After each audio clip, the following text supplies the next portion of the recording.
वरिष्ठ जनों का सम्मान और विकास पर चर्चा होनी है। इस कार्यक्रम के मुख्य अतिथि हम लोग के यशस्वी सांसद जो सिर्फ देवरिया के में ही पॉपुलर नहीं है, बल्कि मैं समझता हूँ जहाँ तक कि पूरे उत्तर प्रदेश में ऐसे सांसद आपने नहीं सुना होगा। आप भारतवर्ष में जितने भी मंत्री पद है या जितने भी कार्य है उसके आप सबके सदस्य भी हैं और आपकी बड़ी इच्छा है देवरिया में विकास करने की। इस कार्यक्रम के आयोजक आदरणीय डब्लू मणि त्रिपाठी जी, मैं आपको भी बहुत बहुत धन्यवाद देता हूं कि आपने इस कार्यक्रम को सुशोभित किया। मैं सीधे सीधे विकास के बारे में आता हूं क्योंकि मैं एक व्यापारी हूं और व्यापारी हमेशा विकास की बात करता है। व्यापारी सिर्फ ये सोचता है कि देश का विकास कैसे हो। इस उपलक्ष्य में मैं एक बात कहना चाहता हूं, मैंने सांसद जी से भी कुछ दिन पहले कहा था कि देवरिया अब छोटी योजनाओं से विकसित नहीं हो पाएगा, बल्कि एक बड़ी योजनाओं को देना पड़ेगा। माननीय सांसद जी, आपसे मेरी चर्चा भी हुई थी कि देवरिया में एक इंटीग्रेटेड शुगर कॉम्प्लेक्स लगाने की ज़रूरत है, जिसका जगह भी मैंने आपको चिन्हित करके दिया था गोरिया घाट में, जिसमें सिर्फ एक इंडस्ट्री नहीं बल्कि 5-5 इंडस्ट्रियाँ एक साथ हो जाएंगी।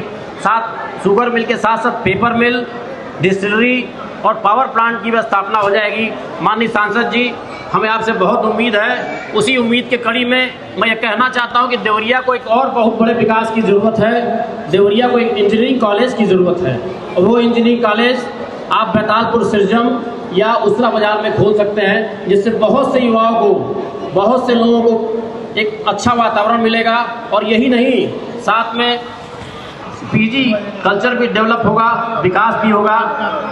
साथ ही सांसद जी, चूँकि वक्त बहुत लोग हैं, मैं सबका स्वागत नहीं कर पाया, सब क्षमा चाहता हूँ। एक इस कड़ी में मैं आपको बताना चाहता हूँ एक बात। बहुत से लोगों ने इस बात पे मेरा मजाक भी उड़ाया था।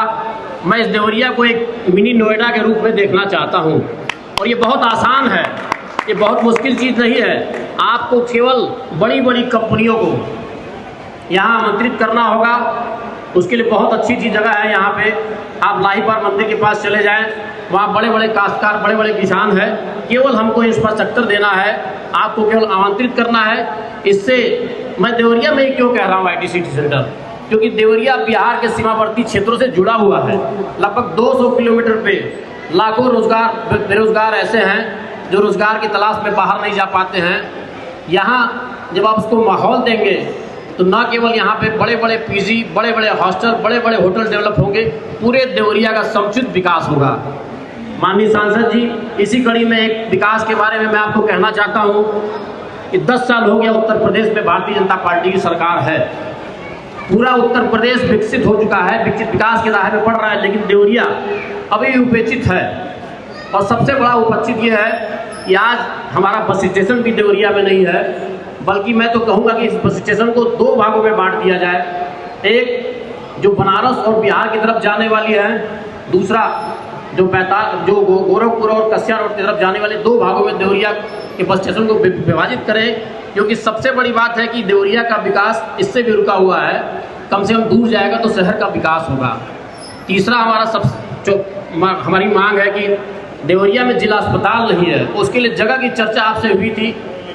जो बस स्टेशन की जगह है वो सरकार की जगह है, उसमें हम एक जिला अस्पताल का निर्माण कर सकते हैं और मल्टी कॉम्प्लेक्स बना के आप निर्माण कर सकते हैं और अंदर ही अंदर सबवे से जोड़ करके मेडिकल कॉलेज में उसको जोड़ सकते हैं, ताकि कोई इमरजेंसी बात हो तो अंदर ही अंदर चले जाए। और दूसरा, माननीय सांसद जी, एक जगह और है, महिला चिकित्सालय भी आप वहाँ खोल सकते हैं।